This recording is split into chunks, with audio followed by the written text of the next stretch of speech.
Welcome to New View Advice. I'm your host, Amanda DeRocher, and I invite you to join me here each week as I offer advice on how to move through whatever problem or trauma is holding you back from living life to the fullest. Let's get started. Hi, beautiful souls. My name is Amanda DeRocher, and this is New View Advice. If you're new here, this is a healing-centered advice podcast where I offer guidance for the healing journey. I don't believe I have all the answers you seek. I believe you have all the answers. You just may need a new view and a little help along the way. Thank you for joining me for today's episode. Today we're going to be talking about self-compassion and why self-compassion is so important for not only the healing journey, but also for living life and for living life to the fullest and being able to live a happy and healthy life. I also thought this was a great topic for this week because currently in my own life, I have been practicing what I preach and I have really been leaning into self-compassion. And I've been seeing how hard it can be for me at times to be self-compassionate with myself. For the past 2 months, I have been struggling with health issues, and this chapter has been extremely difficult. It's been stressful, and it's not what I expected. I don't know about you, but 2023 has not been what I expected it to be. And because of this, I have been leaning into self-compassion and seeing why self-compassion is so important when healing. I talk about self-compassion a lot on the podcast, and for me, self-compassion did not come easily. For a very, very, very long time, I was very self-critical. I had low self-esteem, and I was very, very hard on myself. And these aren't patterns that went away overnight. It was by practicing self-compassion, because that's what it is. It's a practice. And as you know, with anything that we practice, we're not perfect the first time, and we're not always perfect, right? Every time you go to the gym and you do a new exercise or you go for a run, it's not the same. Your body doesn't show up the same every time. It's same with when you sit down to meditation. Some days it's easy, some days it's not. And that's part of life. It's not supposed to be easy. It's about showing up and practicing anyways. And it's about learning from those moments when it's harder and also really being grateful for those moments that it's easy. And self-compassion's the same way. Self-compassion is something that we practice with ourselves. I find that the world we live in has taught us all to be really, really self-critical and has taught us all to find what's wrong with us and also what's wrong with others. I see a world that judges one another, and I see a lot of hatred out there in the world. Social media can be a scary place, especially the comment section, which I can't help but always read. And I'm always so surprised to see all the negative talk. The way people talk to each other and the way that people talk about themselves breaks my heart. And I believe one of the cures to the judgments we feel about ourselves and also about others, and note, when you have a judgment about somebody else, look in the mirror, because oftentimes that's a judgment you have about yourself as well. And the cure, I believe, is to heal our hearts and also to embrace self-compassion. So for me, I've always been really self-critical. I've had low self-esteem and low self-worth. And this all stemmed from childhood. I picked up these beliefs about myself and about the world in childhood. And this did with the trauma I experienced and I survived in my childhood, and also did with the way I was parented and did with the way that kids interacted in school. It's not so simple why we're all so hard on ourselves or whatever it may be. Maybe you're not hard on yourself, but you're hard on everyone else around you. And so maybe for you, it's looking at how can you be more compassionate with others. But I think it's so easy for us to be caught in shame spirals where we're self-critical of ourselves and we berate ourselves. And I think this can happen with any sort of trauma or experiences in childhood. I know that I talk about self-compassion in all my one-on-one sessions, and I work with people who have been cheated on. I work with people who have experienced sexual assault. I work with people who have cheated in relationships. I work with people who have experienced childhood emotional abuse, childhood physical abuse, childhood sexual abuse. I work with people who have experienced grief, the loss of loved ones. And we always come back to talking about how can we be more compassionate with ourselves as we're healing? How can we be kinder to ourselves? Everyone loves to judge themselves. Everyone loves to make up stories about why they're so bad or about why they're not enough, about why they're not worthy. And the cure to this, the way that you can begin to open your heart and to love yourself, is to be kind to yourself, is to be compassionate with yourself. What many of us don't realize is that many people are living with a lot of pain. And I want you to think of an animal that you would pick up at an adoption center that has had a really tough life. And that animal was abused by other humans. And that animal may react to humans. It may not want to be touched. It may not want to be near humans. It may want to be left alone. It may not want to eat. It has all these effects from the harm of humans. And I want you to take that example and look at other humans from that perspective.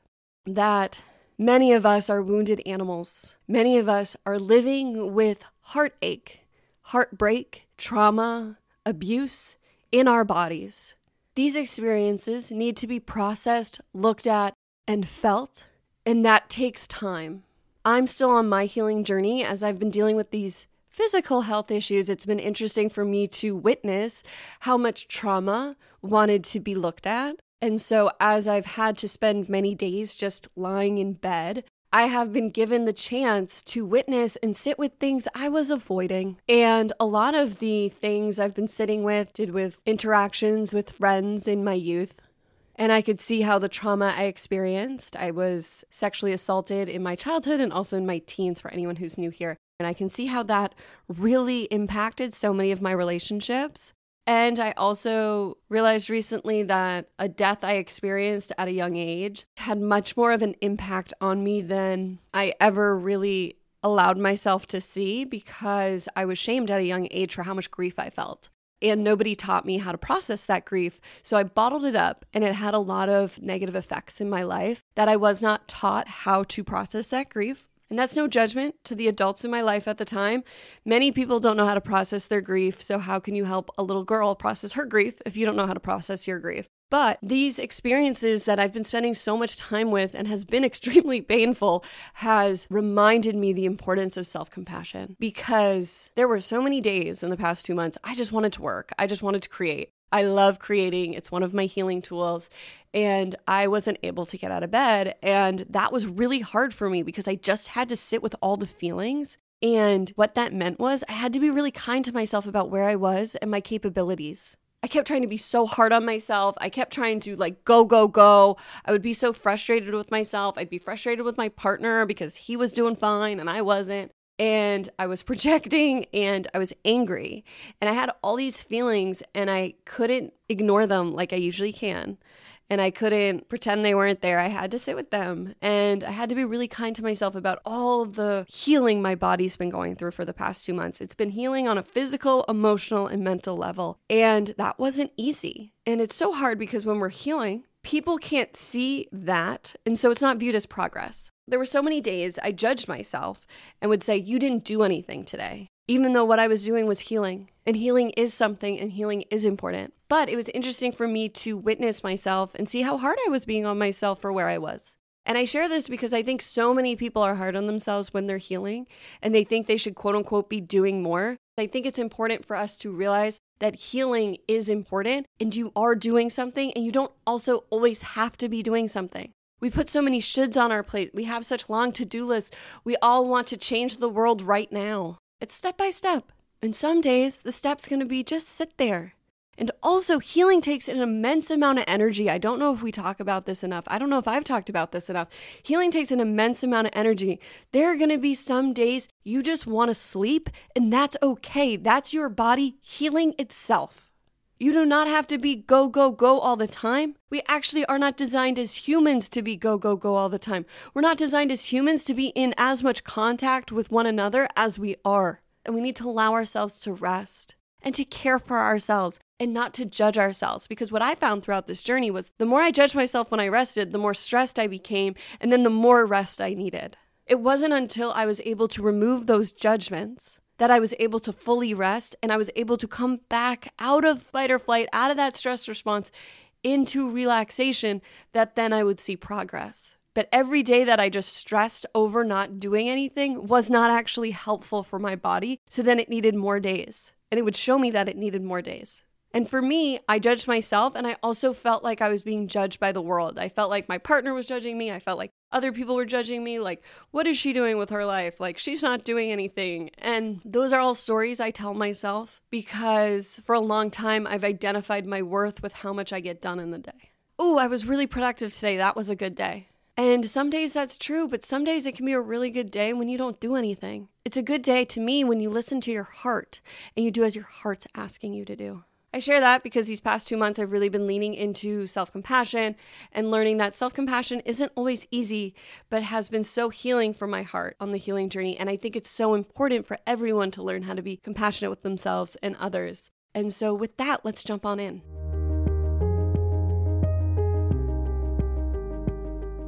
So let's start with what is self-compassion. Kristen Neff, who is the self-compassion expert, if you Google self-compassion, you're often going to find Kristen Neff's name. I like to think of her as she is to self-compassion what Brené Brown is to shame and vulnerability. She is really a pioneer in discussing self-compassion, and her work is really helpful in learning more about self-compassion. So she defines self-compassion as self-compassion is the ability to notice our own suffering and to be moved by it, making us want to actively do something to alleviate our own suffering. So to me, this means that being self-compassionate is being kind to yourself. It's catching those self-critical or self-punishing thoughts and offering yourself kindness, offering yourself support, encouragement, love, grace, patience, care, and gentleness. It's noticing that you're suffering and doing something, as the definition said, to alleviate it. So in that moment, it's giving yourself a hug. It's giving yourself those words of kindness. It's giving yourself understanding. So many times we judge ourselves instead of stopping and just understanding why we're feeling the way we are. Or so many times the feelings we're feeling are so difficult that we try to shove them down. Self-compassion is the same as compassion for others. It's just directed at ourselves. This may seem obvious, but many of us have an easier time being compassionate to others than with ourselves. A great quote about self-compassion I love is, "Our sorrows and wounds are healed only when we touch them with compassion." I believe that it's impossible to heal from trauma, from childhood abuse, from cheating, from sexual assault, from whatever your heart may be healing, heartbreak, grief. It's impossible to heal without self-compassion. I think it's a key pillar of the healing journey. I think that we have to offer ourselves grace and understanding and that gentleness, and we have to notice our own suffering. We have to see that we were suffering, and we have to give ourselves that space to move through it. So many people are trying to shove down their feelings, and it's not until we feel those feelings, we give it space, and we honor ourselves and we hold ourselves that we're able to heal and process the pain we've experienced. So Kristen Neff has identified 3 elements of self-compassion, and these are mindfulness, self-kindness, and common humanity. So let's start with mindfulness. Mindfulness is recognizing what is going on in the present moment and being aware of the present. Mindfulness helps us to face the truth of our experience, even when it's uncomfortable and unpleasant, rather than avoid the painful thoughts and emotions. So it's through mindfulness that we begin to see that we're in pain. As I mentioned, so many people are trying to run away from their pain. That's something I often do through work. I don't always sit with the feelings that are arising. I just power through. And so these past 2 months, I've really had to be mindful of what's with me, because when I've spent days just lying down, unable to leave my bed, I would see all the feelings that I had been ignoring, and I had to honor them, and I would have memories arise from my childhood, really painful memories. And there were days I would choose to check out and turn the TV on when that happened. But oftentimes I was woken up in the middle of the night with the same memory, and I had to sit with it then. Or there were days that I was mindful right then and there, and it was like, oh wow, I didn't know that was still there. And I would take the space to sit with it, to see what that experience taught me and what belief I picked up or what feelings were there. And through that mindful practice, I was able to be present with what wanted to arise within me.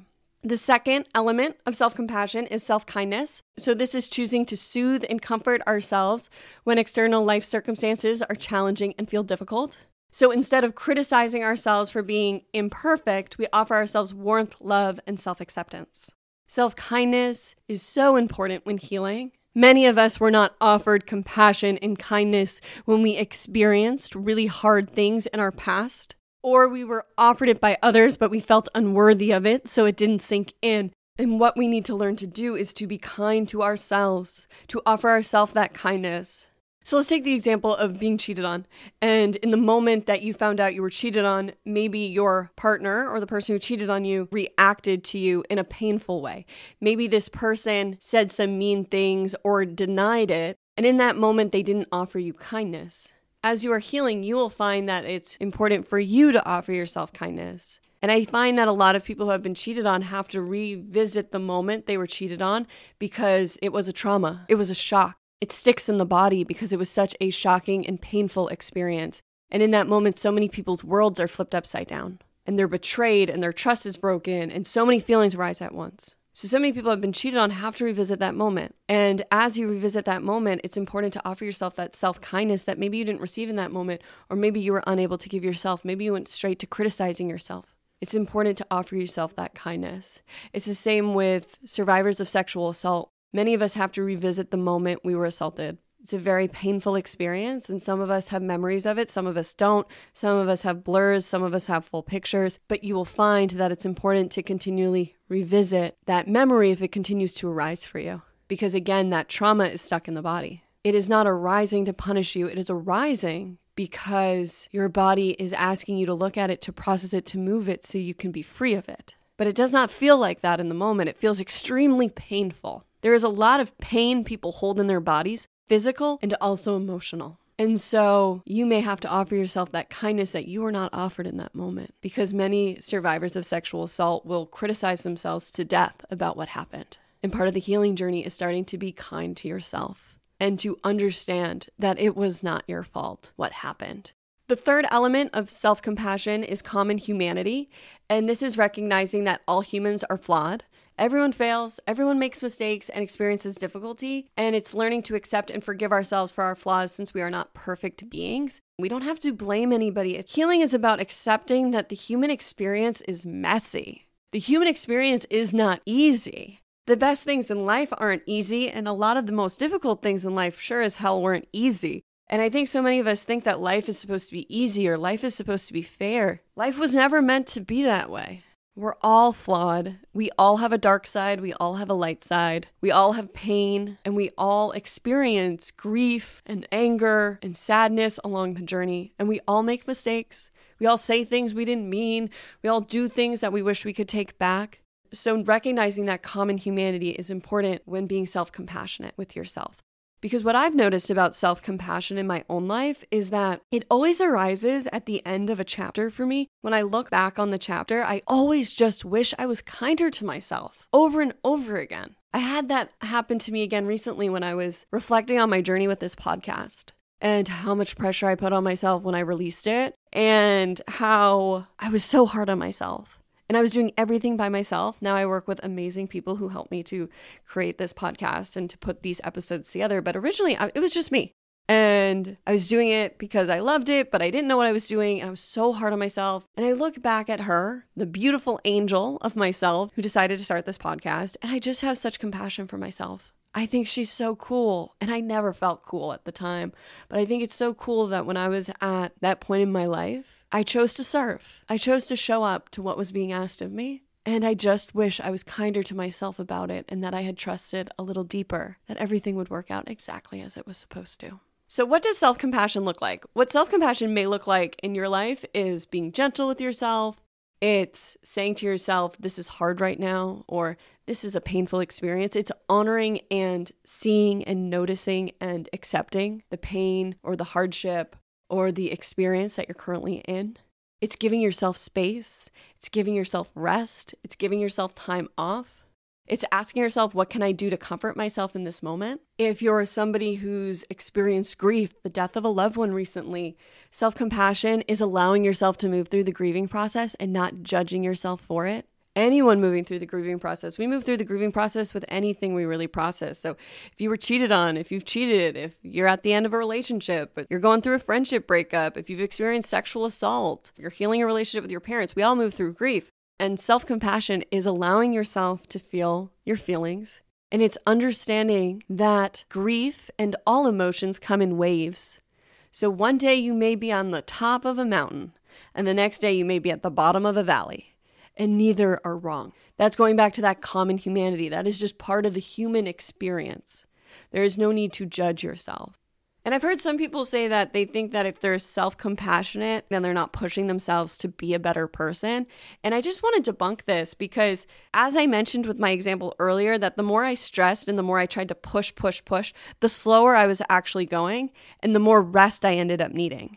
But the days that I just allowed myself to fully rest, to calm my nervous system, and to be with my own heart, I was able to move more of that trauma, move that pain, and to heal my body and the physical health issues I've been having. So self-compassion may seem counterintuitive to some, but it's actually the more space we allow ourselves, the more we don't judge ourselves, the more we're able to move forward in a good way. I'm seeing it as, say you're somebody who's trying to just push forward, but you judge yourself and you're not giving yourself the space to feel your feelings. You're not giving yourself the space to process. You're not being mindful and sitting with whatever needs to arise.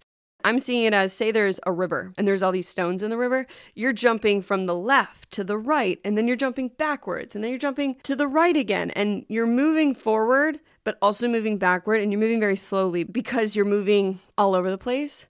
Where if you allow yourself to be self-compassionate, if you allow yourself to be mindful and self-kind, and you recognize the common humanity of it, if you recognize that you're human, then you're able to just walk a straight line through the river. And you're not jumping side to side. You're not finagling your way through life. You're able to step forward on a straight path. I hope that visual makes sense to somebody out there. So why is self-compassion so important for the healing journey? The healing journey is long and self-compassion is key.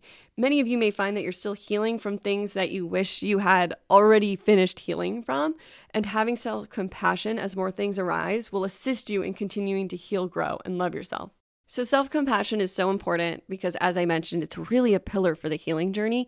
And I don't know anybody who's able to heal without self-compassion. And again, it's a practice. We're not always the kindest to ourselves, and that's okay. It's continually forgiving ourselves and accepting where we're at and offering ourselves those words of kindness when we become aware of where we may be being self-critical of ourselves or others. So finally, I wanted to offer some self-compassion practices. You may be wondering, how do I begin practicing self-compassion?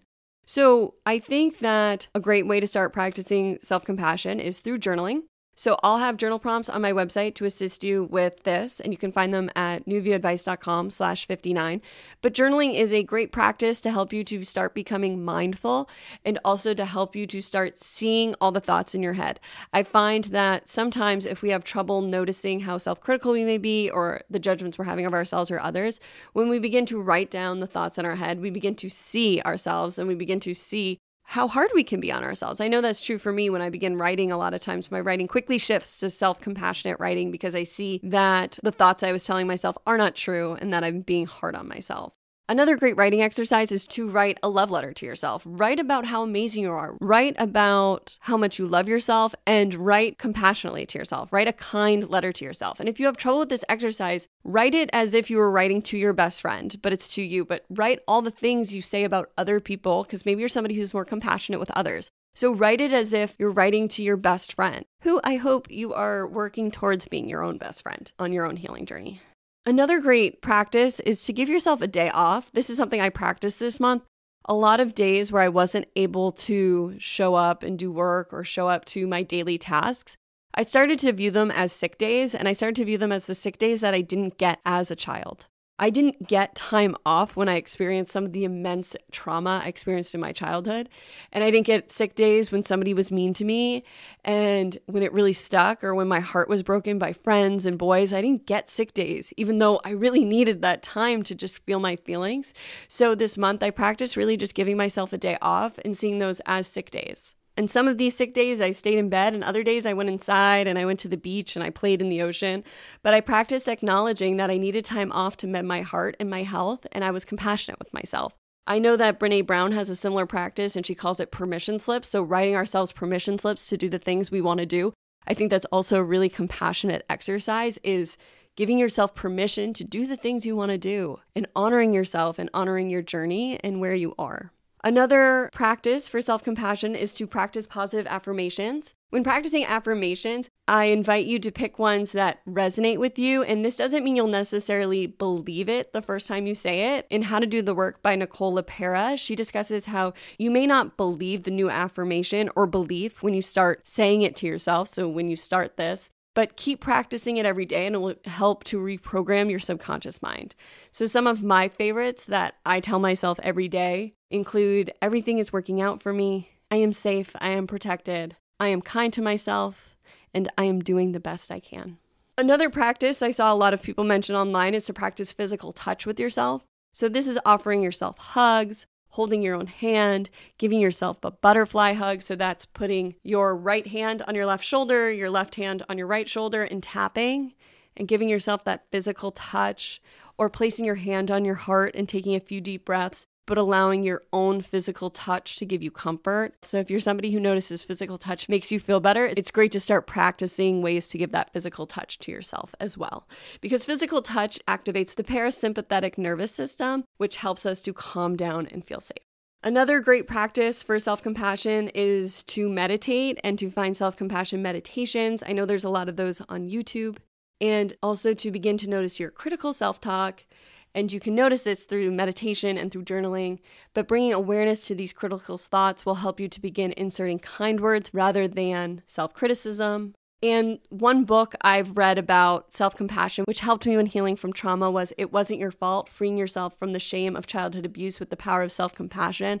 This book was really helpful for me at the beginning of my healing journey from sexual assault, and it really helped me to be kind to myself and learn how to be compassionate with myself.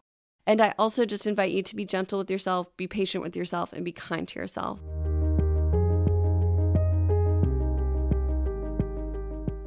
Thank you so much for tuning into this episode today about self-compassion. I hope you found it helpful, and I hope you enjoyed this conversation about self-compassion. As I mentioned, I will have free journal prompts on my website to assist you with being self-compassionate, and you can find those at newviewadvice.com/59. I also have more free resources on my website. I have free journal prompts, I have meditations, and you can also learn how to work with me one-on-one. I offer one-on-one sessions to assist you on the healing journey, and I help to create a compassionate and safe space for us to dive deep into whatever you may be working through. Thank you so much for joining me for today's episode. As always, I hope I was able to offer you a new view on whatever you may be going through. Sending you all my love. See you next time.